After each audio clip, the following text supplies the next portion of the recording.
അപ്പോൾ എല്ലാവർക്കും ഒരിക്കൽ കൂടി ഈ സെഷനിലേക്ക് സ്വാഗതം. ലാംഗ്വേജ് കോംപ്രഹെൻഷൻ വളരെ എളുപ്പമുള്ളൊരു ടോപ്പിക്കാണ്.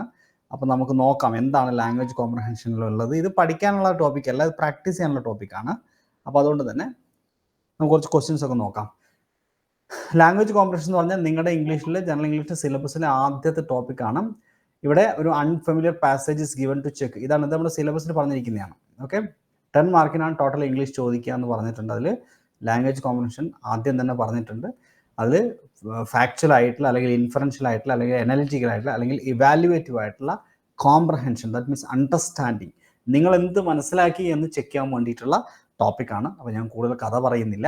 ഫാക്ച്വൽ കോംപ്രഹെൻഷൻ എന്ന് പറഞ്ഞു കഴിഞ്ഞാൽ this aspect of language comprehension involves understanding and identify the basic fact information presented in passage. ഒരു പാസേജിൽ തന്നിരിക്കുന്ന ബേസിക് ആയിട്ടുള്ള ഫാക്റ്റുകൾ ഉണ്ടാവും. ഫാക്ട് നിങ്ങൾക്ക് മനസ്സിലായോ എന്ന് അറിയാൻ വേണ്ടിയിട്ടുള്ള ഫാക്ച്വൽ ചെക്ക് ചെയ്യുന്ന ക്വസ്റ്റ്യൻസ് ഉണ്ടാവും.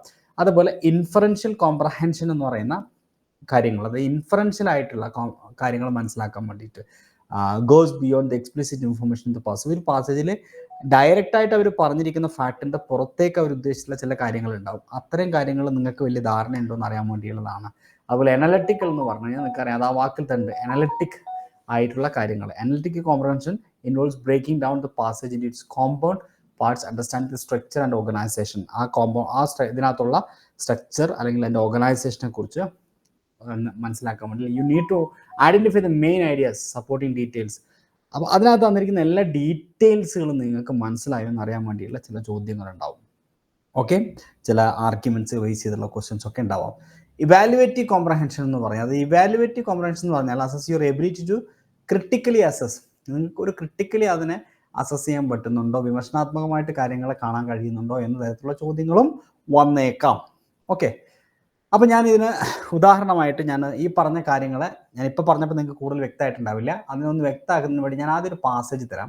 എന്നിട്ട് എന്താണ് ഈ പറഞ്ഞ തരത്തിലുള്ള അനലിറ്റിക്കലായിട്ടുള്ള ഇവാലുവേഷൻ എന്താണ്, കോംപ്രഹെൻഷൻ എന്താണ്, അല്ലെങ്കിൽ ഫാക്ച്വൽ ആയിട്ടുള്ള ഇവാലുവേറ്റീവ് ആയിട്ടുള്ള കോംപ്രഹെൻഷൻ എന്താണ്, ഫാക്ച്വൽ ആയിട്ടുള്ള കോംപ്രഹെൻഷൻ എന്താണെന്നൊക്കെ നമുക്ക് നോക്കാം. അപ്പോൾ ഇവിടെ ഞാനൊരു പാസേജ് തന്നിട്ടുണ്ട്. ഈ പാസേജ് നമുക്ക് വായിക്കാം. നമുക്കൊരു കാര്യം ചെയ്യാം, നിങ്ങൾ ആരെങ്കിലും ആൾ തന്നെ വായിച്ചോട്ടെ. ഞാനിപ്പോൾ ആദ്യം തന്നെ ഒരു കാര്യം ചെയ്യാം. സൂര്യ വന്നിട്ടില്ല, ആതിര, മേരി രാവിലത്തെ ക്ലാസ്സിന് വന്നില്ല അല്ലേ? മേരി ഈ പാസേജ് ഒന്ന് വായിച്ചേ, ഒന്ന് വായിച്ചു കൊടുക്കുക. In a small coastal town, there was a lighthouse that had been standing for over a century. The locals considered it a symbol of hope and guidance, as it had safely directed countries' ships through treacherous waters. The lighthouse keeper, Mr. Renault, was a man of few words but immense dedication. He had spent his entire life maintaining the lighthouse, ensuring its life shone brightly even during the darkest of storms. Generations had depended on Mr. Renault and the lighthouse for their safety at sea. Very good. ഒരു passage നമ്മൾ വായിച്ചു. എങ്ങനെയാണ് വായിക്കേണ്ടതൊക്കെ നമുക്ക് പറയാം. അപ്പോൾ ഈ passage നിങ്ങൾ വായിച്ചപ്പോൾ ഇതിൽ നിന്നും ഫാക്ച്വൽ ആയിട്ടുള്ള ഒരു കോംപ്രഹെൻഷൻ എങ്ങനെയാണ് മനസ്സിലാക്കുന്നത്, ഇതിൻ്റെ ഫാക്ട് നിങ്ങൾ എങ്ങനെ മനസ്സിലാക്കിയെന്ന് ചോദിക്കാൻ വേണ്ടിയിട്ട് ഒരു ഉദാഹരണം പറയാം. Where is the light house located? ഒരു ചോദ്യമാണ്. ലൈറ്റ് ഹൗസ് എവിടെയാണ് ലൊക്കേറ്റ് ചെയ്തിട്ടുള്ളത്? അപ്പോൾ ഈ വായിച്ച പാസേജ് ഇന്ന് ആർക്കാണ്, നിങ്ങൾ താഴെ കമൻറ്റ് ചെയ്യും. ലൈവിൽ ഇവിടെ സ്റ്റേജിലേക്ക് പരമാവധി ആളുകൾ വരിക. സ്റ്റേജിൽ വരാൻ പറ്റാത്ത ആൾക്കാർ അവിടെ താഴെ കമൻറ്റ് ബോക്സിൽ ഒന്ന് കമൻറ്റ് ചെയ്യും. സിമി, ഞാൻ നോക്കട്ടെ, സിലബസിൽ ഏതെങ്കിലും വിട്ടിട്ടുണ്ടെങ്കിൽ ഞാനത് ആഡ് ചെയ്യും കേട്ടോ, ചെക്ക് ചെയ്യാം. സിലബസ് പ്രകാരം പറഞ്ഞെങ്കിൽ നല്ല ടോപ്പിക് കൊടുക്കും. ഏതെങ്കിലും വിട്ടിട്ടുണ്ടെങ്കിൽ ഞാൻ അവിടെ അത് എടുക്കും കേട്ടോ. ഓക്കെ, അപ്പോൾ ഞാൻ ചോദിക്കുന്നത് ഈ കമൻ്റായിട്ട് നിങ്ങൾക്ക് രേഖപ്പെടുത്താം. ഇവിടെ തന്നിട്ട് ചോദ്യം, where is the light house locate? എവിടെയാണ് ലൈറ്റ് ഹൗസ് ലൊക്കേറ്റ് ചെയ്തിട്ടുള്ളത് എന്നതാണ്. അപ്പോൾ മേരി എന്നെ അതൊന്ന് വായിച്ചിട്ടൊന്ന് ആൻസർ എന്ന് പറഞ്ഞേ. In a small coastal town. Yes, ഈ ചോദ്യത്തിന്റെ ഉത്തരം എന്താന്ന് നിങ്ങൾക്ക് മനസ്സിലായി. എവിടെയാണ്? In A Small coastal town there was a lighthouse that had been standing for over century. ഒരു സെഞ്ചുറി ആയിട്ട്, ഒരു നൂറ്റാണ്ടായിട്ട് നിലകൊള്ളുന്ന ഒരു ലൈറ്റ് ഹൗസ് അവിടെ ഉണ്ട്. എവിടെയാണ്? സ്മോൾ കോസ്റ്റൽ ടൗണിലുണ്ട്. അപ്പോൾ അതൊരു ഫാക്ട്, ഒരു ഡയറക്റ്റ് ആയിട്ടുള്ള ഒരു ചോദ്യമാണ് അതിന്. അപ്പോൾ അങ്ങനെയാണ് ഫാക്ച്വൽ ക്വസ്റ്റ്യൻ ചോദിക്കുക. How long had the light house been standing? എത്ര കാലമായിട്ടാണ് അവിടെ നിൽക്കുന്നത് എന്നാണ് ചോദിച്ചത്. ആതിര, എത്ര കാലമായിട്ടാണ് അവിടെ നിൽക്കുന്നത്? For over a century. അപ്പൊ അങ്ങനെ ഡയറക്റ്റ് ആയിട്ടുള്ള ക്വസ്റ്റ്യൻസ് ആണ്. ഓക്കെ, വെരി ഏകദേശം 100 വർഷമായിട്ട് അത് അവിടെ നിൽക്കുന്നു അല്ലേ. ഇനി ഇൻഫറൻഷ്യൽ ആയിട്ടുള്ള കോംപ്രഹെൻഷന് ചോദിക്കുന്നത് ഇതുപോലത്തെ ടൈപ്പാണ്. Why did the locals consider the light house a symbol of the hope?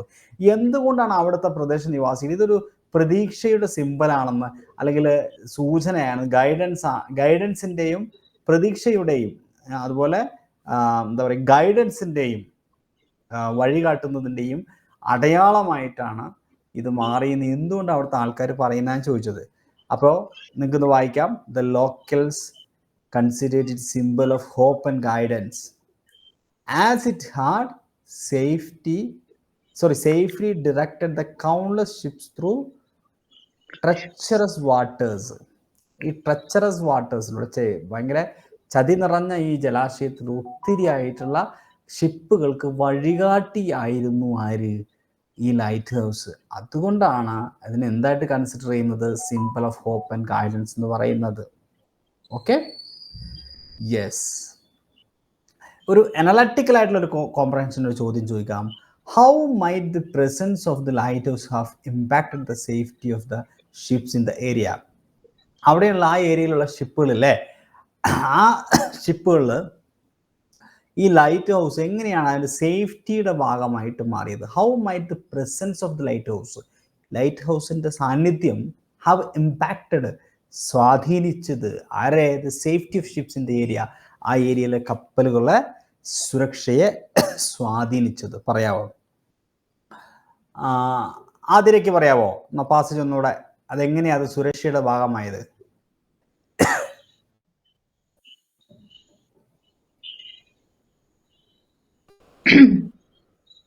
The lighthouse ensuring its light shone brightly even during the darkest of storms. Ensuring its light shone brightly even during the darkest storms. അല്ലെ, വലിയ സ്റ്റോമുകളൊക്കെ വരുന്ന സമയത്തൊക്കെ അവരെ രക്ഷപ്പെടുത്തി അവർക്കൊരു വഴികാട്ടിയായിട്ട് നിലകൊണ്ടിട്ടുള്ളത് ആരാണ്? ഈ light house. അപ്പൊ അതുകൊണ്ട് തന്നെയാണ് അവിടുത്തെ ഷിപ്പുകളുടെ സേഫ്റ്റി, സുരക്ഷത്തിൽ ഇത് ഇമ്പാക്ട് ചെയ്തത് അല്ലേ. ഓക്കെ, ഓപ്ഷൻ തരുമ്പോ പെറുക്കിയെടുക്കാൻ സുഖമായിരിക്കും ഇങ്ങനെ ചോദിക്കുമ്പോ. പരീക്ഷയ്ക്ക് ഓപ്ഷൻ തരുമല്ലോ. അടുത്ത ചോദ്യം വായിച്ച ഒരു evaluative question. In your opinion, why is the concept of a lighthouse as a symbol of hope and guidance significant? നമ്മളോട് ചോദിക്കുകയാണ്. അപ്പൊ നമുക്ക് അതിൽ എന്ത് പറയാൻ സാധിക്കും? എന്തുകൊണ്ടാണ് സിമ്പിൾ ഓഫ് പ്രതീക്ഷയുടെയും ഗൈഡൻസിന്റെയും? ഈ ചതി നിറഞ്ഞ വെള്ളത്തിലും ഈ വെള്ളത്തിലൂടെയും കപ്പലുകളൊക്കെ പോകുമ്പോൾ ലൈറ്റ് കാണിച്ച് കൃത്യമായിട്ട് ആ ജലാശയത്തിലും എല്ലാവർക്കും എന്താണ് ഒരു രക്ഷകനായിട്ട്, വഴികാട്ടിയായിട്ട് ഈ ഒരു ലൈറ്റ് ഹൗസ് നിലകൊണ്ടു അല്ലേ.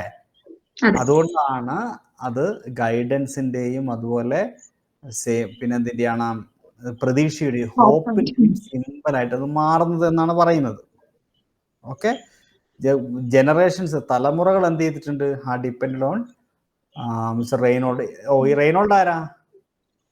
ലൈറ്റ് ഹൗസിന്റെ കാവൽക്കാരൻ അല്ലെ. അദ്ദേഹം തലമുറകളായിട്ട് അദ്ദേഹം ഈ ഒരു സംഗതി സംരക്ഷിച്ചു പോരുന്നതിൽ വലിയ സേവനമാണ് അദ്ദേഹം നടത്തുന്നത് അല്ലെ. The light house for the safety at see. അപ്പോൾ ഞാനിപ്പോൾ പറഞ്ഞത്, ഞാൻ കൂടുതലായിട്ട് അതിലേക്ക് പോകാത്തത്, ഇങ്ങനെയുള്ള ചോദ്യങ്ങളാണ് ഇതിനകത്ത് ചോദിക്കുക. നമ്മൾ പറഞ്ഞല്ലോ, ഫാക്ച്വൽ ക്വസ്റ്റ്യൻ എന്താ, ഇൻഫറൻഷ്യൽ എന്താ, അതുപോലെ അനലിറ്റിക്കൽ എന്താ, ഇവാലുവേറ്റീവ് എന്താ. ഇത് കൂടാതെ പരീക്ഷയ്ക്ക് കൂടുതലായിട്ട് ഇങ്ങനത്തെ സാധനം, ഇത് സിലബസിൽ ഇങ്ങനെ പറഞ്ഞെങ്കിൽ കൂടിയും കൂടുതലായിട്ടും ഫോക്കസ് ചെയ്യുന്നത് വൊക്കാബുലറി കോംപ്രഹെൻഷനിലായിരിക്കും. ഇവിടെ ഒരു ട്രെച്ചറസ് എന്ന് പറഞ്ഞ ഒരു വേർഡ് ഉണ്ട്. അതിൻ്റെ സിനോണിം എന്താണ്? തീർച്ചയായിട്ടും നിങ്ങൾക്ക് ഓപ്ഷനിൽ തരും, ബേജാറാവൊന്നും വേണ്ട. പക്ഷെ ഇതിന്റെ മീനിങ് അറിഞ്ഞിരിക്കണം. ട്രെച്ചറസ് എന്ന് പറഞ്ഞാൽ എന്താ? ചതി നിറഞ്ഞല്ലേ, ഡിസീറ്റ്ഫുൾ ആയിട്ടുള്ള അതിനെയാണ് നമ്മൾ ട്രെച്ചറസ് എന്ന് പറയുന്നത്. Okay, yes. അപ്പൊ ഞാൻ ജസ്റ്റ് ഉദാഹരണം പറഞ്ഞേ ഉള്ളൂ. നമ്മുടെ ചോദ്യത്തിലേക്ക് നമുക്ക് കടക്കാം. അപ്പോൾ നിങ്ങൾ എപ്പോഴും ലാംഗ്വേജ് കോംപ്രഹെൻഷൻ ക്വസ്റ്റ്യൻസ് ആൻസർ ചെയ്യുന്ന സമയത്ത് ശ്രദ്ധിക്കേണ്ട കുറച്ച് ടിപ്സ് ഒന്നും ഇല്ല, എന്നാലും ശ്രദ്ധിക്കേണ്ട കാര്യങ്ങൾ പറയാം.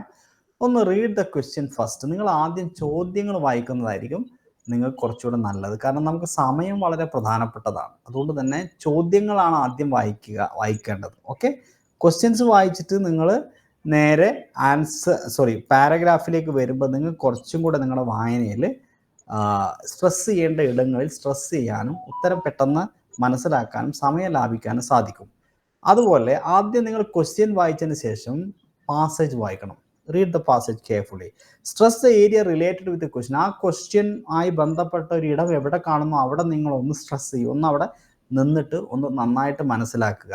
Just think about the concept of the passage. നിങ്ങൾ ആ മൊത്തത്തിൽ പാസേജ് ഒരു സെന്റൻസ് മൊത്തം വായിച്ച് തീരുമ്പോൾ അതിൻ്റെ മീനിങ് അങ്ങനെ കൺസെപ്റ്റ് മനസ്സിലാക്കുക. അല്ലാതെ നിങ്ങൾക്കൊരു വാക്ക് കിട്ടിയില്ല, ട്രെച്ചറസ് എന്ന് പറഞ്ഞ വേർഡ് കിട്ടിയില്ല, വായന അവിടെ നിർത്തി വെക്കരുത്. ഒരു വേർഡ് ബൈ വേർഡ് അല്ല നമുക്ക് പലപ്പോഴും നമ്മൾ വായിക്കുന്ന പലതിൻ്റെ അർത്ഥം കിട്ടുക. അപ്പോൾ നമ്മൾ മലയാളം വായിക്കുകയാണെങ്കിൽ പോലും മലയാളത്തിൽ പോലും നമുക്കറിയാത്ത എത്രയോ വാക്കുകൾ നമ്മൾ സാഹിത്യമൊക്കെ വായിക്കുമ്പോൾ ഒക്കെ കാണാറുണ്ട്. പക്ഷെ നമ്മൾ എന്ത് ചെയ്യാറില്ല, അവിടെ നിന്നിട്ട് ഇതിൻ്റെ ഉത്തരം കണ്ടുപിടിച്ചേ ഇനി എനിക്ക് മുമ്പോട്ട് പോകാൻ പറ്റുമെന്ന് ചിന്തിക്കാറില്ല. നമ്മളത് മൊത്തം വായിക്കുമ്പോൾ നമുക്ക് അതിൻ്റെ മീനിങ് കിട്ടും. 1-2 വാക്കിൻ്റെ അർത്ഥം അറിഞ്ഞില്ലെങ്കിലും മൊത്തത്തിൽ നമുക്ക് അതിൻ്റെ മീനിങ് കിട്ടും. അതുകൊണ്ട് പാസേജ് മൊത്തത്തിൽ മനസ്സിലാക്കാനാണ് ശ്രമിക്കേണ്ടത്. Read again the questions. അപ്പോൾ ആദ്യം ചോദ്യം വായിക്കുക, പാസേജ് വായിക്കുക, പിന്നെയും ചോദ്യം വായിക്കുക. എന്നിട്ട് വേണം നിങ്ങൾ എന്ത് ചെയ്യാൻ, റെഫർ ബാക്ക് ടു ദ പാസേജിലേക്ക് തിരികെ ഒന്നുകൂടെ വന്നിട്ട് ഉത്തരം എഴുതുക. എഴുതുന്ന സമയത്ത് ആദ്യം റോങ് ആയ ചോയ്സുകളെ എലിമിനേറ്റ് ചെയ്യുക. 4 ചോയ്സ് തരുമല്ലോ, അങ്ങനെ നിങ്ങൾ ശരിയിലേക്ക് എത്തുക. Mark the correct answers. പൊതുവായിട്ട് പറയാനുള്ള ടിപ്സ് എന്ന് പറഞ്ഞാൽ, 1, സ്റ്റേ കാം. ബേജാറാവരുത്, കൂളായിട്ട് വേണം വായിക്കാൻ. നല്ല മനസ്സോട് കൂടിയിട്ട് വേണം വായിച്ചു തുടങ്ങാൻ. അല്ലെങ്കിൽ ആദ്യം തന്നെ ക്വസ്റ്റ്യൻ പേപ്പറെല്ലാം അങ്ങോട്ടും ഇങ്ങോട്ടും തിരിച്ചു മറിച്ച് നോക്കി ബുദ്ധിമുട്ടുള്ള ചോദ്യമൊക്കെ കണ്ട് ആകെ വേർത്തിട്ട് ഇരിക്കരുത്. ആദ്യം കാമാക്കുക മൈൻഡിനെ. മൈൻഡ് കാമായാൽ ബുദ്ധിമുട്ടുള്ള ചോദ്യവും എളുപ്പമാവാനുള്ള സാധ്യതയുണ്ട്. Don't assume. ഊഹിച്ചിട്ടുള്ള പരിപാടിയൊന്നും വേണ്ട. കൃത്യമായിട്ട് അതിനകത്ത് ഫാക്ട് തന്നിട്ടുണ്ടാവും, വായിച്ച് തന്നെ ആൻസർ ചെയ്താൽ മതി. Manage your time. ഒരു പാരഗ്രാഫ് വായിച്ചിട്ട് വെറുതെ സമയം കളയാൻ നിൽക്കരുത്. എത്രയും പെട്ടെന്ന് ക്വസ്റ്റ്യൻ വായിക്കുക, പാരഗ്രാഫ് വായിക്കുക, ക്വസ്റ്റ്യൻ വായിക്കുക, ഉത്തരം കണ്ടെത്തുക, ആൻസർ എഴുതുക. ഏതെങ്കിലും കിട്ടാതെ തന്നെ വിടുക. ഓക്കെ, അവിടെ ഇരുന്നിട്ട് നേരം കളഞ്ഞിട്ട് അടുത്ത ചോദ്യങ്ങൾ എഴുതാനുള്ള സമയം കളയരുത്. ഇത്രയും കാര്യങ്ങളൊക്കെ ബേസിക്കലി എനിക്ക് പറയാനുള്ളൂ. ഓക്കെ, ഇനി നമുക്ക് ആദ്യത്തിലേക്ക് കടക്കാം. ചോദ്യങ്ങൾ ഏതൊക്കെ തരത്തിൽ വരും എന്നുള്ളതിനെ കുറിച്ചൊക്കെ നമ്മൾ തുടക്കത്തിൽ പറഞ്ഞെങ്കിൽ കൂടിയും നമുക്ക് പ്രാക്ടിക്കലായിട്ടാണ് ഈ സംഗതി പഠിക്കേണ്ടത്. 1, 2022 LP UP പരീക്ഷയ്ക്ക് ചോദിച്ചിട്ടുള്ള ഒരു പാസേജാണ് ഇവിടെ തന്നിട്ടുള്ളത്. നിങ്ങളൊരാൾ ഇത് ക്ഷമാപൂർവ്വം വായിക്കണം. ഇത് 2 പേജിലായിട്ടാണ് കിടക്കുന്നത്. ഓക്കെ, 1, 2 പേജിൽ. അതിന് ശേഷം ക്വസ്റ്റ്യൻസ് ഉണ്ട്. എന്നിട്ട് നമുക്ക് അടുത്ത ചോദ്യത്തിലേക്ക് പോവാം. 3 ചോദ്യങ്ങളുള്ളത്. അപ്പം നമുക്ക് ആദ്യം ക്വസ്റ്റ്യൻ പോവാം. അപ്പോൾ ഐ റിക്വസ്റ്റ്, ഇവിടെ എല്ലാവരും സ്റ്റേജിലേക്ക് വരാൻ പറ്റുന്നവരൊക്കെ വാ please. I request all of you to come to the stage. Bhavya, എന്താ അങ്ങനെ മാറിയിരിക്കുന്നത്? ദീപയൊക്കെ നമ്മളെപ്പോഴും സ്റ്റേജിൽ വരുന്ന ആളത്. ധന്യ, റസീന, വരൂ. ഓക്കെ, അപ്പോൾ ആദ്യം തന്നെ ഭവ്യനോട് പറയാണ്, ചോദ്യം ഒന്ന് വായിച്ചേ നോക്കട്ടെ.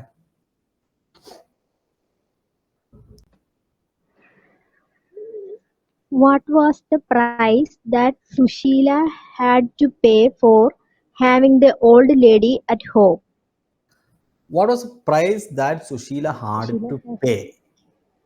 അതിന്റെ അർത്ഥം എന്താ? What was the price?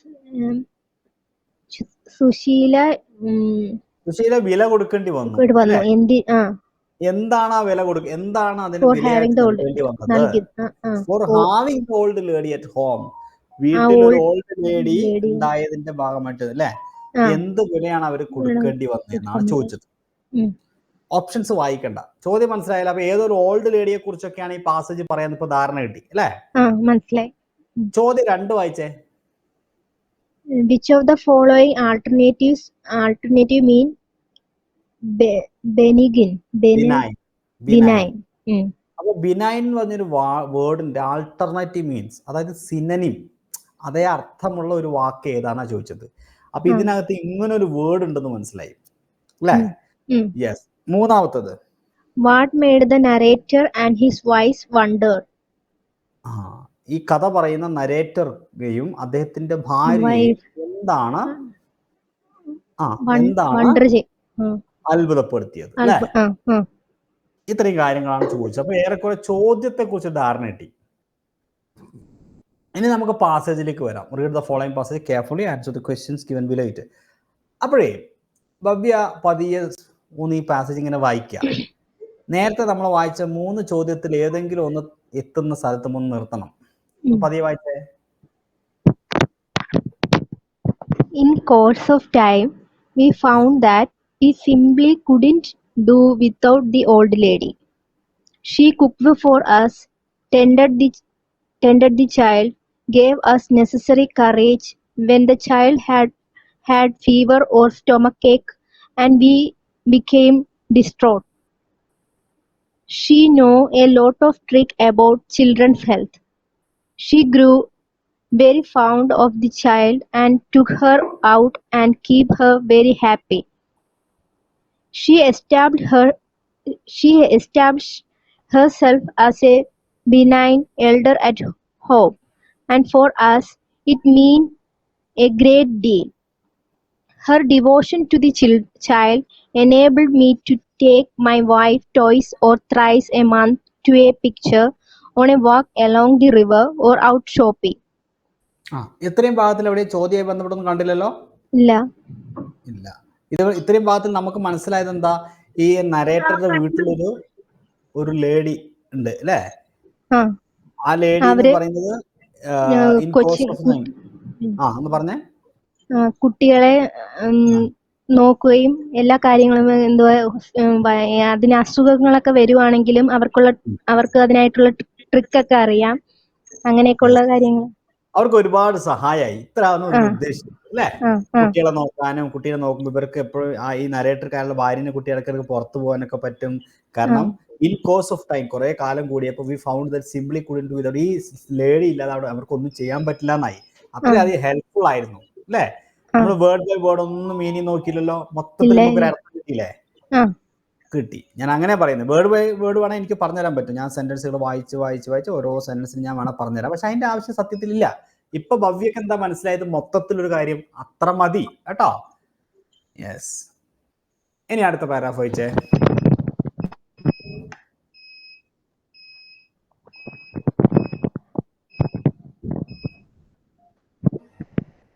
Bhavya sir current പോയി ഇടയ്ക്ക്. അവിടെ കറണ്ട് പോയോ? അതാണ് അവിടെ ഒച്ച കേൾക്കുന്നത്. വായിക്കാൻ പറ്റില്ല? കുഴപ്പമില്ലല്ലോ. ഇല്ല. My wife grew very fond of her and called her Granny. So did Leela. But Sushila had a price to pay for this pleasure. She lost her supremacy over the kitchen and the store. അവിടെ ഉണ്ട്. കിട്ടിയ ഈ മൊത്തത്തിലുള്ള സന്തോഷം ഉണ്ടല്ലോ, അതിന് ചില വില നൽകേണ്ടി വന്നു സുശീല. എന്തൊക്കെയാന്ന് പറഞ്ഞിട്ട്? She lost her supremacy over the kitchen and the store. അടുക്കളയിലെ ഇവരുടെ എന്താണ് ഇല്ലാതായിപ്പോയി സുശീലന്റെ അല്ലേ?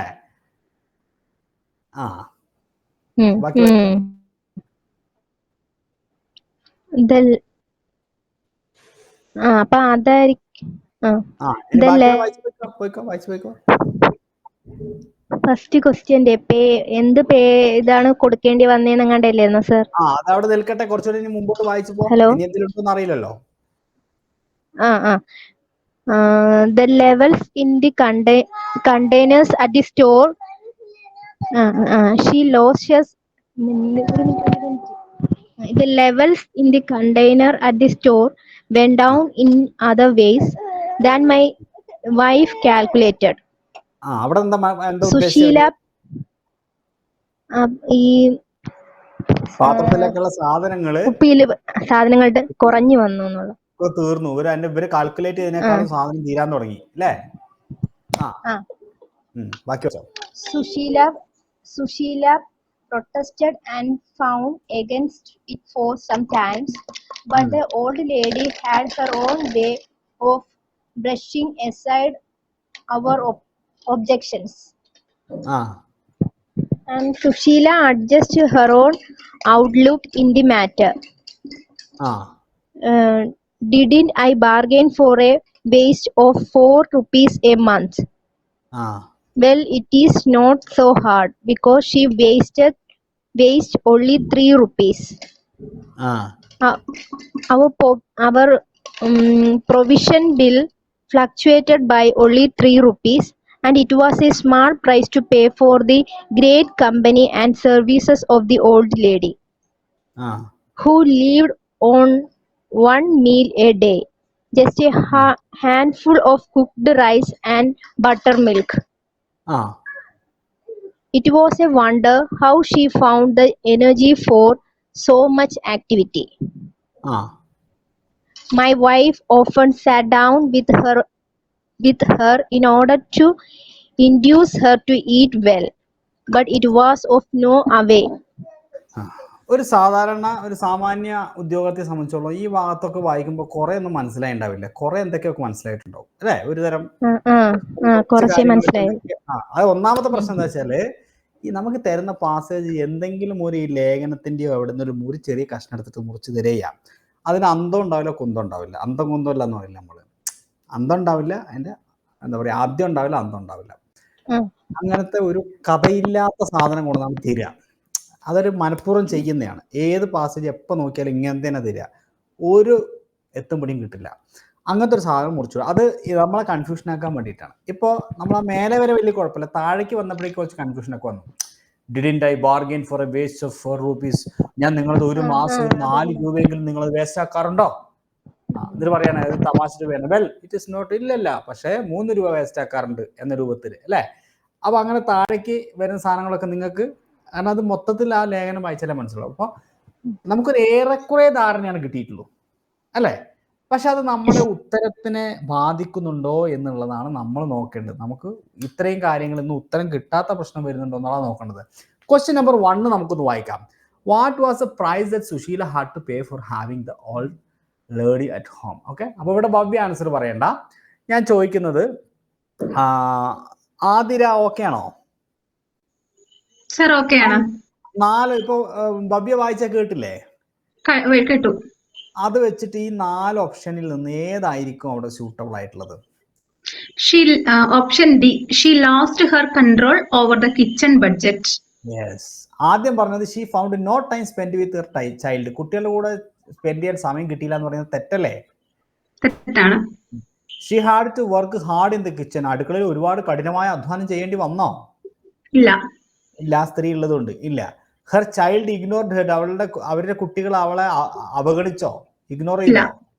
ഇല്ല. She lost her control over the kitchen budget. അത് മനസ്സിലായല്ലോ, കിച്ചൺ ബഡ്ജറ്റില് കൺട്രോൾ നഷ്ടപ്പെട്ടു അല്ലേ? അപ്പൊ ഓപ്ഷൻ ഡി. അപ്പോ നമുക്ക് കിട്ടാത്ത പ്രശ്നമുണ്ടോ ഉത്തരം? ഇല്ല. ഇല്ല. അന്ന് ആ പാസേജ് മുഴുവൻ വായിച്ചപ്പോൾ അതിന്റെ എല്ലാ വാക്കുകളുടെയും അർത്ഥം നമുക്ക് മനസ്സിലായോ? ഇല്ല. യെസ്, എവിടേക്ക് ഇനിയും കുറെ മനസ്സിലാവാണ്ട്, പക്ഷെ എന്നാൽ നമുക്ക് ഉത്തരത്തിലേക്ക് എത്താൻ പറ്റി. രണ്ടാമത്തെ ചോദ്യം ലിഡിയ, മൈക്കൊന്ന് ഓണാക്കിയേ.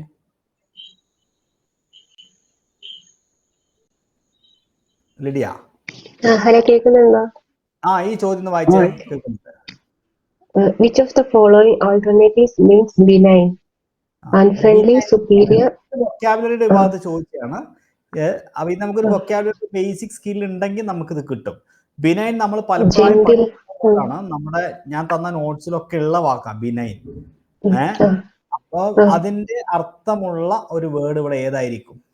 ഏതാ?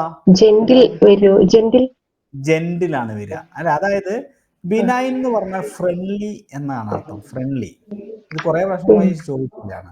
ഭയങ്കര സൗഹൃദപരമായിട്ടുള്ള. അപ്പൊ അൺഫ്രണ്ട്ലി വരില്ല, അത് ഓപ്പോസിറ്റാ. പിന്നെ സുപ്പീരിയറും സ്ട്രിക്റ്റും അതിനോട് യോജിക്കില്ല.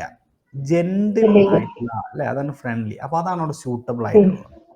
ഓക്കെ, സാധാരണ കുറച്ചും കൂടെ ഡയറക്റ്റ് ആയിട്ടാണ് ചോദിക്കാറ് ഇങ്ങനെ. ഇതിപ്പോ പുറമെന്ന് ചോദിച്ച പോലെയായി. എന്നാലും ബിനൈൻ ഈ പാസേജിൽ ഉണ്ടോ? എവിടെയുള്ളത്? സ്റ്റാർട്ടിങ്ങിലുണ്ട്. സ്റ്റാർട്ടിങ് പാരഗ്രാഫ് കണ്ടിട്ടുണ്ടായിരുന്നു. കണ്ടത് സ്റ്റാർട്ടിങ് അല്ലേ? അവിടെ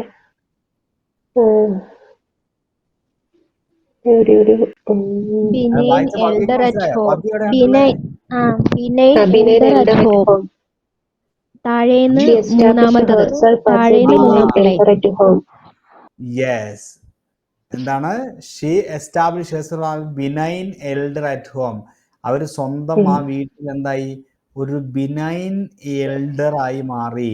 ആ വീട്ടിലെ ഒരു ഫ്രണ്ട്ലി ആയ ഒരു ജെന്റിലായ ഒരു മുതിർന്ന വ്യക്തിയായിട്ട് മാറി.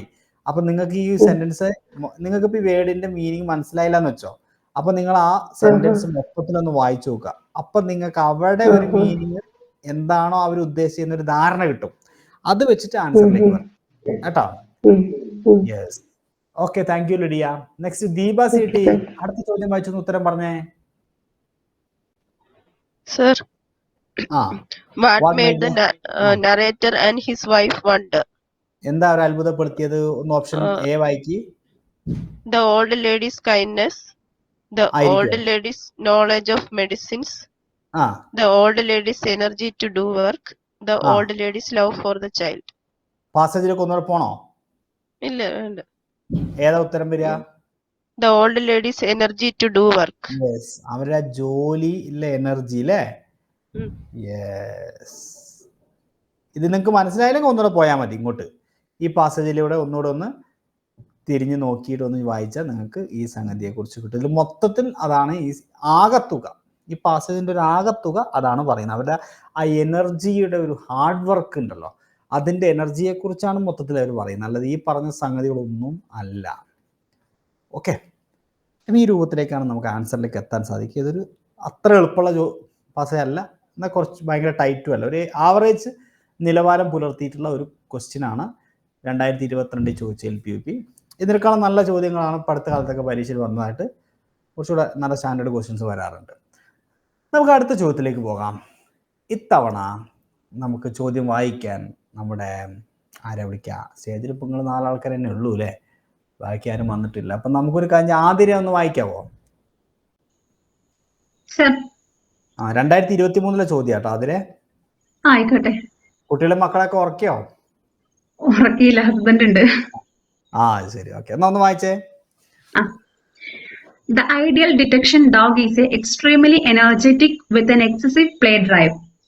This dog will happily work all day long, motivated by the expectation of a ball game as a reward for sample detection. The obsessive, high energy personalities of detection dogs also make them difficult to maintain as pets.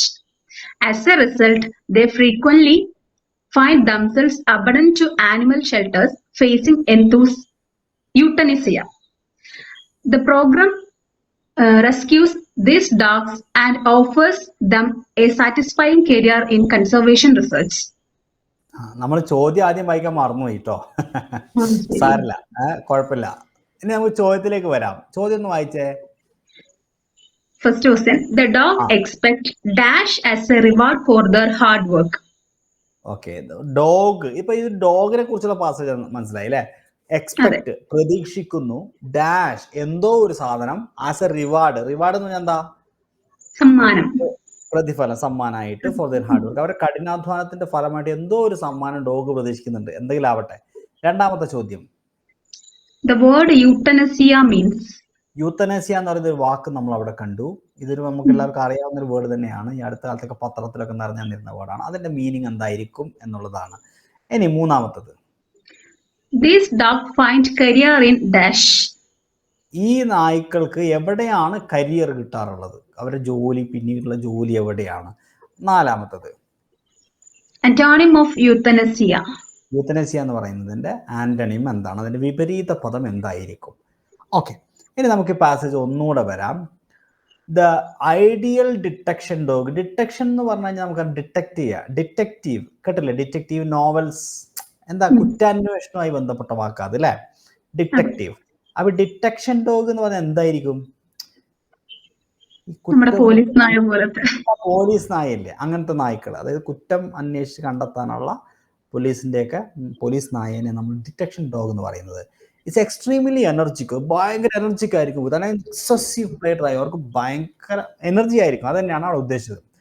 These dogs will happily work all the day long, motivated by the expectation of a ball game as a reward. ഇവിടെ ഒരു ചോദ്യം ചോദിച്ചില്ലേ നേരത്തെ? First question അല്ലേ? എന്താ ഇവർക്ക് സമ്മാനം? എന്താണ് സമ്മാനം അല്ലെ? അപ്പൊ നമുക്ക് ചോദ്യത്തിന്റെ ഉത്തരം തിരഞ്ഞെടുത്തൂടെ? ഓപ്ഷൻ ഓക്കെ, ആദ്യം തന്നെ പറ, ഇതിന്റെ ഉത്തരം എന്താ ഒന്നാമത്തെ ചോദ്യത്തിന്റെ? Option B, ball game. Ball game ആണ് അല്ലേ? അതെ. റസീന എന്താ നെറ്റ് ഇഷ്യൂ ക്ലിയർ ആവുന്നില്ല? Okay okay, it's okay, no problem. Yes, okay, thank you Athira. ഞാൻ ഇപ്രാവശ്യം ഇനി നമുക്ക് അടുത്ത ചോദ്യം ലിഡിയ രണ്ടാമത്തെ ചോദ്യം വായിച്ചിട്ടേ ഉത്തരം കിട്ടുന്നുണ്ടോ നോക്കി. The word euthanasia means first one dumbness, loneliness, painless killing, happiness. Painless killing. നോക്കാം, റിവാർഡ് ഫോർ ഡിറ്റക്ഷൻ. അത് കഴിഞ്ഞു. The obsessive high energy personalities of the detection dogs. ഇവരുടെ ഈ ഭയങ്കരമായിട്ടുള്ള ഈ ഒരു വ്യക്തിത്വം ഉണ്ടല്ലോ, also make them difficult to maintain as pets. അതുകൊണ്ട് തന്നെ ഇവരൊരു പ്രായം കഴിഞ്ഞ്, ഇവരൊരു അവസ്ഥ കഴിഞ്ഞാൽ, അത് ഇവരെ ഡ്യൂട്ടി കഴിഞ്ഞ് കഴിഞ്ഞാൽ ഇവരെ നമുക്ക് പെറ്റാക്കി വളർത്താൻ പറ്റില്ല. നമ്മൾ പെറ്റ്സ് എന്ന് പറഞ്ഞു കഴിഞ്ഞാൽ ഒരു നോർമൽ ആയിട്ടുള്ള അനിമൽ ആയിരിക്കും. പക്ഷെ ഇവർക്ക് ഭയങ്കര ഇന്റലിജൻസ്, ഭയങ്കര ട്രെയിൻഡ് ആയിട്ടുള്ള ഡോഗ് ആയതുകൊണ്ട് നമുക്ക് ഇവരെ എനർജി കൂടുതലായിരിക്കും ഇവർക്ക്. അതുകൊണ്ട് ഇവയെ പെറ്റാക്കാൻ പറ്റൂല. As a result they frequently find themselves abundant to animal shelters. അതുകൊണ്ട് തന്നെ ഇത്തരം അനിമൽസിന് ഈ അനിമൽ ഷെൽട്ടേഴ്സിൽ ഇങ്ങനെ കൊണ്ടുപോയി തള്ളുക ചെയ്യുന്നത്. പിന്നെ പലതും യൂത്തനേഷ്യയെ അഭിമുഖീകരിക്കേണ്ടി വരുന്നു. യൂത്തനേഷ്യ. അപ്പൊ എന്തായിരിക്കും യൂത്തനേഷ്യ? പെയിൻലെസ് കില്ലിംഗ് ആണോ?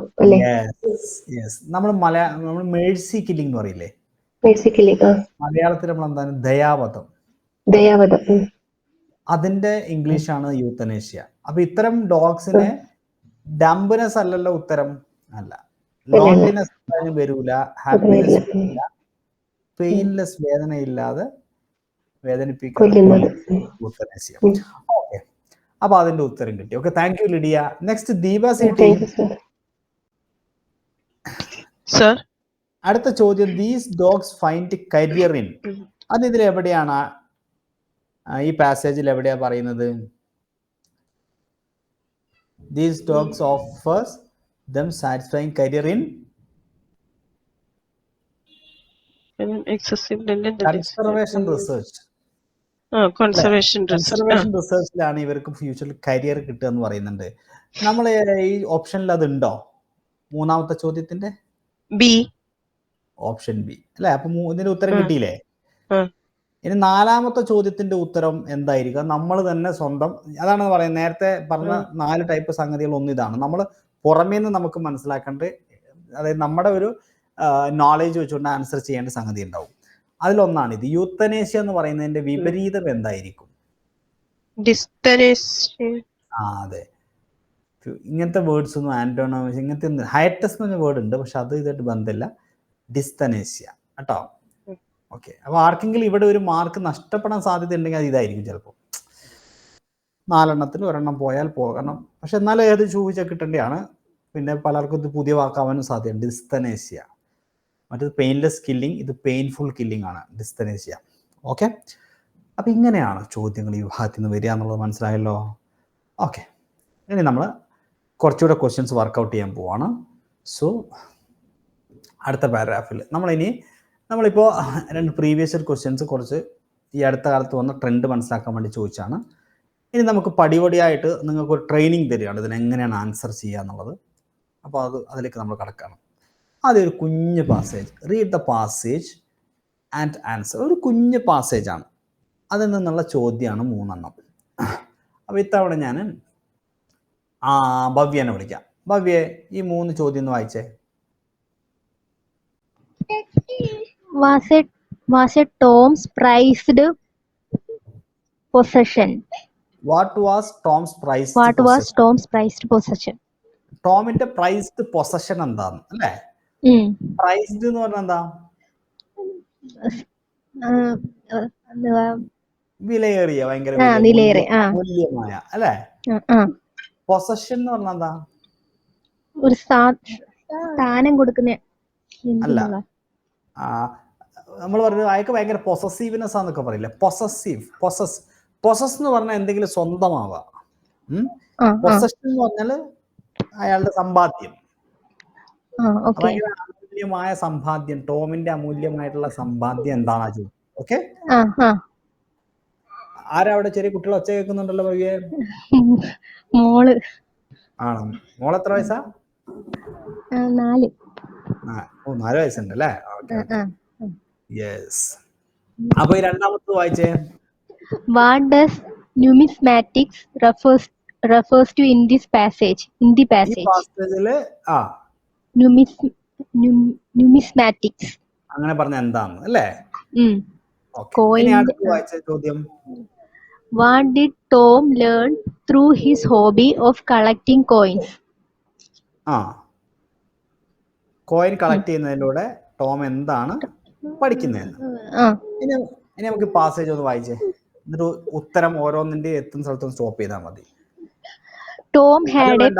പാസേജ് മൊത്തം ഒന്ന് വായിച്ചാൽ മതി.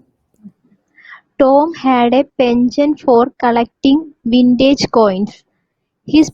His prized possession was a 19th century silver dollar. He spent hours studying numismatics. This hobby taught him about history, art, and finance.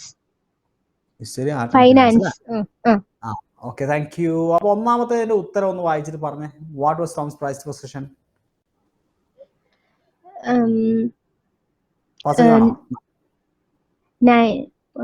Tom had penchant for collecting vintage coin. His 19th century silver dollars. 19ാം നൂറ്റാണ്ടിലെ ഒരു silver dollar. അതായത് അതാണ് മൂപ്പരെ കയ്യിലിരിക്കുന്ന ഏറ്റവും വിലപിടിപ്പുള്ള priced possession എന്ന് പറയുന്നത്. Thank you. നെക്സ്റ്റ് ലിഡിയ, രണ്ടാമത്തെ ചോദ്യത്തിന്റെ ഉത്തരം എന്ന് പറഞ്ഞ രണ്ടാമത്തെ. What does numismatics refer to in the passage? Numismatic the study of ancient coins. Study of ancient coins അല്ലെ? പഴയ കാലഘട്ടത്തിലെ കോയിൻസിന്റെ കളക്ഷൻ പഠനമാണ് നുമിസ്മാറ്റിക്. ഇത് എപ്പോഴും പരീക്ഷിക്കും, സ്പെല്ലിംഗ് ചോദിക്കും. നുമിസ്മാറ്റിക്സ് കോയിൻസിനെ കുറിച്ചുള്ള പഠനമാണ് അല്ലെ, കോയിൻ. എന്നാൽ സ്റ്റാമ്പുകളെ കുറിച്ചുള്ള പഠനത്തിന് എന്ത് പറയും? അതും പരീക്ഷയ്ക്ക് ചോദിക്കും.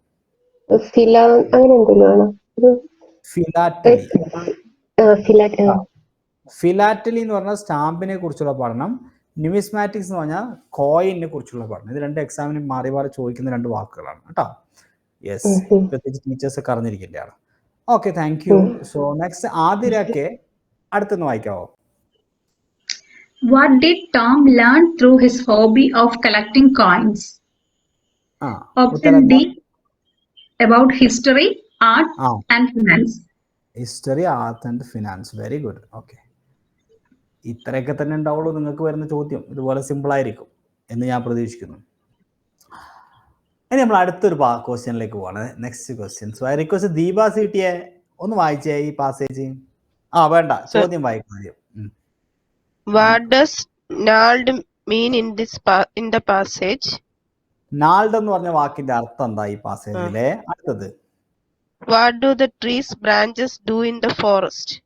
ഫോറസ്റ്റില് ട്രീന്റെ ബ്രാഞ്ച് എന്താണ് ചെയ്യുന്നത്? ഓക്കെ, അടുത്തത്. Why do people visit the tree? എന്തിനാണ് ആളുകൾ ഈ മരത്തിനെ സന്ദർശിക്കുന്നത്? ഇതൊരു മരത്തെ കുറിച്ച് അങ്ങോട്ടാ പറയുന്നത്. ഒന്ന് വായിച്ചു നോക്കിയേ. The ancient oak tree stood tall in the center of the forest, its branches stretching out like gnarled fingers. It provided shelter to numerous creatures. People visited the tree, marveling at its age and beauty. Ancient oak tree ആണല്ലേ, ഒരു ഓക്ക് ട്രീയെ കുറിച്ച്, ഓക്ക് മരത്തെ കുറിച്ചാണ് പറയുന്നത് അല്ലേ. Tall in the centre of the forest. Forest നടുക്കിൽ ഇങ്ങനെ മൂപ്പര് ഒരു വലിയൊരു ഓക്ക് ട്രീ ഇങ്ങനെ നിലകൊള്ളുന്നുണ്ട് അല്ലേ, നടുക്ക് തന്നെ. And stretching out like gnarled fingers. അതിൻ്റെ ശിഖരങ്ങളൊക്കെ ഇങ്ങനെ നാൾഡ് ഫിംഗേഴ്സ് പോലെ ഇങ്ങനെ നീണ്ടു നിൽക്കുന്ന അല്ലേ, എന്താ പറയുക, നാൾഡ് ഫിംഗേഴ്സ് പോലെ. Okay. It provided shelter to numerous creatures. ഒരുപാട് ജീവികൾ ആശ്രയം കൊടുക്കുന്നുണ്ട്, ഒരുപാട് പക്ഷികൾക്കും പാറ്റകൾക്കും ഒക്കെ. അതുപോലെ പീപ്പിൾ വിസിറ്റഡ് ട്രീ. ഈ ആളുകൾ ഇത് വിസിറ്റ് ചെയ്തു. എന്തിനാണ്? മാർവലിംഗ് എന്ന് പറഞ്ഞാൽ അത്ഭുതപ്പെടുക. At its age and beauty, അതിൻ്റെ പ്രായവും സൗന്ദര്യത്തിലും. ഓക്കെ, അങ്ങനെയാണെങ്കിൽ ദീപ സിറ്റിയെ ചോദ്യം ഒന്നിന്റെ ഉത്തരം പറഞ്ഞ. Twisted and knotted. വളഞ്ഞ് പൊളഞ്ഞിരിക്കുന്നതിനെയാണ് നമ്മൾ നാൾഡ് എന്ന് പറയുക. Gnarled fingers. ചില ഈ യക്ഷി കഥകളിലും പ്രേതകഥകളിലും ഒക്കെ യക്ഷികളുടെയൊക്കെ കൈകളില്ലേ, നമ്മൾ സോംബിന്റെ കൈ കണ്ടിട്ടുണ്ട്, സോംബികളുടെ അതിങ്ങനെ ഒടിഞ്ഞു തൂങ്ങിയ വിരലുകളായിരിക്കും. അങ്ങനത്തെ വിരലുകളെയാണ് നാൾഡ് ഫിംഗേഴ്സ് എന്ന് പറയുക. അതുപോലെയാണ് ഈ മരത്തിന്റെ ശിഖരങ്ങൾ എന്നാ പറയുന്നത്. ചില മരത്തിന്റെ ശിഖരങ്ങൾ നമ്മൾ കണ്ടിട്ടുണ്ടാവും അല്ലെ, ഇങ്ങനെ ഇങ്ങനെ ഇങ്ങനെ ഇങ്ങനെ ഒക്കെ ഉണ്ടാവും, ഒടിഞ്ഞു തൂങ്ങിയ വിരൽ പോലെ ആയിരിക്കും അതിന്റെ ചില്ലകൾ ഉണ്ടാവുക. അപ്പൊ അതാണ് നാൾഡ്. വേറെ നമുക്കറിയാം സ്മൂത്തും ഫ്രജൈലും ടോളൊന്നും പറ്റൂല എന്ന് വായിക്കുമ്പോൾ തന്നെ മനസ്സിലാവും. ഇനി രണ്ടാമത്തെ ചോദ്യം വായിച്ചിട്ടൊന്ന് ഉത്തരം പറഞ്ഞേ Deepa. What do the trees branches do in the forest? എന്താണ് ചെയ്യുന്നത് ഫോറസ്റ്റിൽ എന്ന്? Option A, they block sunlight. അതാണോ? സൺലൈറ്റിനെ ബ്ലോക്ക് ചെയ്യുന്ന അല്ല. B, they harm creatures. ജീവികളെ അത് ബുദ്ധിമുട്ടിക്കുന്നു അല്ല. അല്ല. They are bare. അവ നഗ്നമാണ്. ഡി. ഓപ്ഷൻ സിയോ, they provide shelter. അഭയം നൽകുന്നു. അതല്ലേ അവിടെ ശരി? Okay, thank you, thanks a lot. So next Bhavya, why do people visit there? എന്തിനാണ് ആൾക്കാർ അവിടെ സന്ദർശിക്കുന്നത്? സർ, ഞാൻ പാസേജ് വായിച്ചത് കേട്ടില്ല. ആയിക്കോട്ടെ, ഇവിടെ വേഗം ഓടിച്ചു നോക്കോ, എന്നിട്ട് പറ എന്തിനാണ് ആൾക്കാർ അവിടെ സന്ദർശിക്കുന്നത്? പീപ്പിൾ എന്തിനാണ് അവിടെ വിസിറ്റ് ചെയ്യുന്നത്? Tree marveling and its age and beauty. മതി. ആൻസർ പറ. To admire its age and beauty. അല്ല, മുറിച്ചിടാൻ വേണ്ടിയാണ് ആൾക്കാർ വരുന്നത്? അല്ല അല്ല. Study its branches. അതിന്റെ ബ്രാഞ്ചുകളെ കുറിച്ച് പഠിക്കാനാണോ? അല്ല അല്ല. Option D, to search food എന്നാണോ? അല്ല അല്ല. ഓപ്ഷൻ സി ല്ലേ, admire its age and beauty. സിമ്പിളായ കാര്യങ്ങൾ അതൊക്കെ. ഇതൊന്നും വലിയ ആനക്കാരിയേ അല്ല. ഞാൻ ഇനി കുറച്ചുകൂടെ വലിയൊരു പാസേജിലേക്ക് പോണേ. അപ്പൊ ഇത്തവണ നമ്മൾ ആതിര കേനെ കൊണ്ട് വായിപ്പിക്കാം നമുക്ക്. ആതിര കെ, പാസേജ് ഇതാണ് മൂന്നാമത്തെ. അത് വായിക്കുന്നതിന് മുമ്പ് ചോദ്യം ഒന്ന് വായിച്ചേ. First one, what is the primary occupation of the villagers in Willowbrook? ഈ വിലോബ്രൂക്ക് എന്ന് പറയുന്ന സ്ഥലത്ത് ആ ഒരു സ്ഥലമായിരിക്കണം അല്ലെ, വില്ലേജ് ആയിരിക്കണം. ആ വില്ലേജിലെ ആൾക്കാരുടെ പ്രൈമറി ഓക്യുപ്പേഷൻ എന്താന്ന് നമുക്ക് അറിയില്ലല്ലോ. അടുത്തത് വായിക്കേ. Second question, what does quench mean in the passage? ഖെൻഡ് എന്ന് പറഞ്ഞു കഴിഞ്ഞാൽ എന്തായിരിക്കും ഈ പാസേജിൽ നമുക്കറിയില്ല. മൂന്നാമത്തത്, what is the significance of the cobblestone square in Willowbrook? വിലോബ്രോക്കിലെ കൊബിൾസ്റ്റോൺ സ്ക്വയർ എന്ന് പറഞ്ഞ ആ സ്ഥലത്തിന്റെ പ്രത്യേകത എന്താണെന്ന് നമുക്കിനി പാസേജ് വായിക്കാം. ഒന്ന് നല്ല ക്ഷമയോടുകൂടി പതിയെ ഒന്ന് വായിച്ചേ. The quaint village of Willowbrook was nestled in a picturesque valley. It was known for its vibrant community and annual festivals. The villagers, most of whom were artisans, lived in charming cottage adorned with blooming flowers. The heart of the villagers was the cobblestone square, where the town folk gathered for lively market and celebrations. The village was a heaven for nature enthusiasts, as the village offered pristine hiking trails and a clear river for fishing. Offered pristine hiking. Pristine hiking trail and a clear river for fishing. Victory from nearby towns flocked to Willowbrook to experience its themselves charm, timeless charm. Okay, അപ്പോൾ നേരത്തെ പറഞ്ഞ ചോദ്യവുമായി ബന്ധപ്പെട്ട ചില സംഗതികളൊക്കെ എവിടെയെങ്കിലുമൊക്കെ നമ്മൾ കണ്ടെത്തിയിട്ടുണ്ടാവും അല്ലേ? Okay, നമുക്ക് നോക്കാം. ചോദ്യം 1, പ്രൈമറി ഓക്യുപ്പേഷൻ ഓഫ് ദി വിലോബ്രോക്കിലെ ആൾക്കാരുടെ പ്രൈമറി ഓക്യുപ്പേഷൻ എന്താണ്? ഓക്കെ, തിക്കിന്റെ villages Willowbrook was nestled in the procedures. എവിടെയാ അതിന്റെ ഉത്തരം നോക്കി? Villages, most of whom were artisans. The villagers, most of whom were artisans, lived in charming cottages adorned with blooming flowers. അല്ലേ, നല്ല പൂക്കളൊക്കെ ഇങ്ങനെ മൊട്ടിട്ട് വിരിയുന്ന മനോഹരമായിട്ടുള്ള കോട്ടേജുകളിലെ ചാമിങ്, അതിമനോഹരമായ വശ്യമായ കോട്ടേജുകളിൽ താമസിക്കുന്ന ആർട്ടിസൻസ് ആണ്. Who is artisan? കരകൗശല വിദഗ്ധരാണ് അല്ലേ? യെസ്. അപ്പൊ ഓപ്ഷൻ എയിൽ ഉണ്ടോ അതിന്റെ ഉത്തരം? Artisan craft, option C. Artisan കേട്ടോ, ആർട്ടിസാൻ ക്രാഫ്റ്റ്സ് അല്ലേ? ടീച്ചിങ് അല്ല, ഫിഷിംഗ് അല്ല, ഫാമിംഗ് ആണോ? അതൊന്നും അല്ലല്ലോ, ആർട്ടിസാൻ ആണ് അവർ അല്ലേ? Okay okay. അടുത്ത ചോദ്യം എന്താ ചോദിച്ചിരിക്കുന്നത്? വാട്ട് ഡസ് ക്വെന്റ്, ക്വെന്റ് എന്ന് പറയുന്നത് തുടക്കത്തിൽ തന്നെ പറയുന്നുണ്ട്, the quaint village of Willowbrook nestled in the picturesque valley, അതായത് സുന്ദരമായ താഴ്വരയിൽ സ്ഥിതി ചെയ്യുന്ന ക്വിൻഡായ വില്ലേജ്. അപ്പൊ അതിന്റെ ആൻസർ ഇവിടെ എന്തായിരിക്കും? ആദ്യം ഊഹിക്കാൻ പറ്റുന്നത് ലാർജ് ആൻഡ് ബസ്ലിംഗ് ആണോ, simple and charming, option B simple and charming, modern and high tech ആണോ, നോയ്സി ആൻഡ് ക്രൗഡഡ് ആണോ? നമുക്ക് ഇവിടുന്ന് ഉള്ളതിൽ നിന്ന് നമുക്ക് സിമ്പിൾ ആൻഡ് ചാമിങ് ആണ് നമുക്ക് സൂട്ടബിൾ ആയി തോന്നുന്നത് അല്ലേ? അതെ. യെസ്. അപ്പൊ അത് തന്നെയാണ് അതിന്റെ ആൻസർ. പിന്നെ വിചിത്രമായ എന്നും അർത്ഥമുണ്ട്, റയർ. പക്ഷെ ആ വാക്ക് അവിടെ ഇല്ലാത്ത സ്ഥിതിക്ക് അത് തന്നെയാണ് ഇവിടെ അർത്ഥം. ഓക്കെ. ഇനി മൂന്നാമത്തെ ചോദ്യത്തിന്റെ ഉത്തരം എന്തായിരിക്കും എന്ന് വായിച്ചിട്ട്, കോബ്ൽസ്റ്റൺ സ്ക്വയറില് ആളുകൾ എന്തിനാണ് അവിടെ കൂടുതൽ, എന്താ സിഗ്നിഫിക്കൻസ് എന്താണ്? എന്താ? The heart of the village was the cobblestone square, where the town folk gathered for lively market and celebrations. അവിടെയുള്ള ടൗൺ ഫോക്സ്, അവിടെ നാട്ടുകാരവിടെ കൂടിയത് എന്തിനു വേണ്ടി? Option A place for fishing ആയതുകൊണ്ടാണോ, മീൻ പിടിക്കാൻ വേണ്ടിയിട്ടാണോ? അല്ല. സെന്റർ ഓഫ് ആർട്ട് പ്രൊഡക്ഷൻ ആയതുകൊണ്ടാണോ? അല്ല. അല്ല. ഓപ്ഷൻ ഡി ഹൈക്കിംഗ് ട്രെയിൽ ആയതുകൊണ്ടാണോ? അല്ല. അല്ല. Option C location for lively markets and celebration, ഇതല്ലേ? അതെ. ഓക്കെ. സംഗതി പിടുത്തം കിട്ടിയില്ലേ? കിട്ടി. Okay, thank you, thanks a lot. This time I request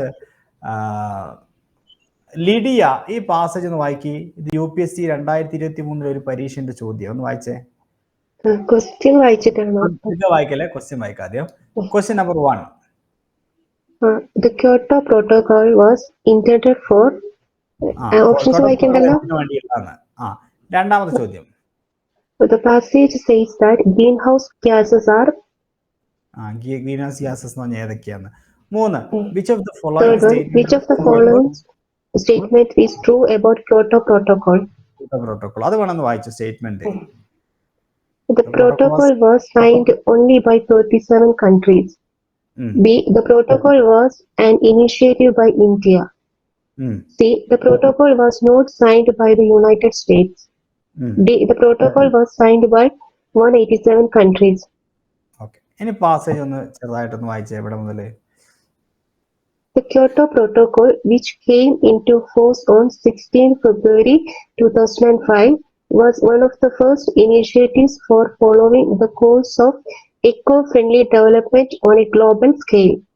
Under the protocol, 37 industrialized nations called Annexure 1 countries committed themselves to a reduction of the 4 greenhouse gases, carbon dioxide, methane, sulfur hexafluorides, and nitrous oxide, and the 2 groups, hydrofluorocarbons and perfluorocarbons, produced.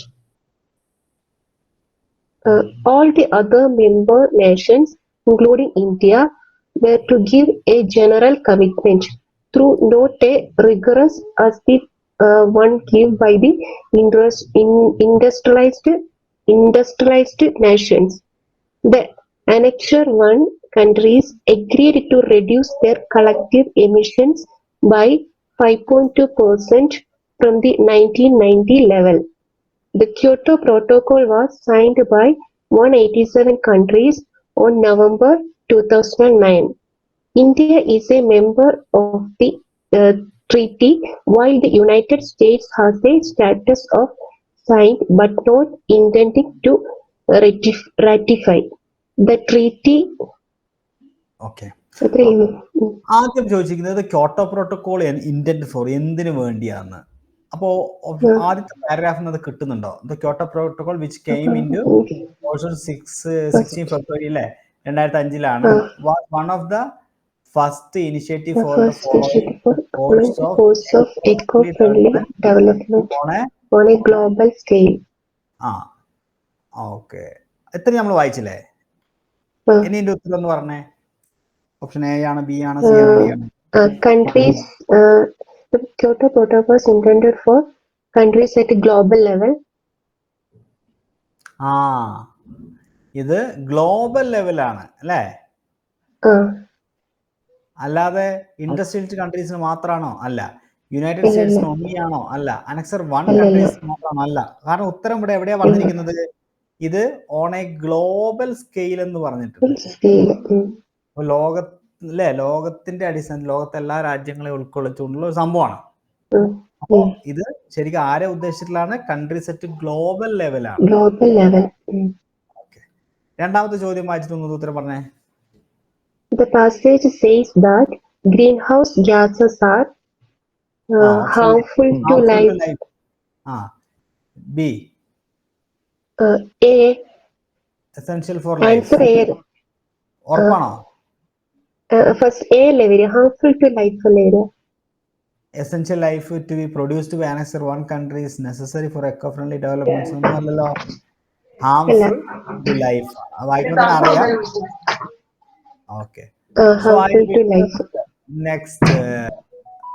Bhavya, അടുത്ത ചോദ്യം വായിച്ച ഉത്തരം എന്ന് പറഞ്ഞേ.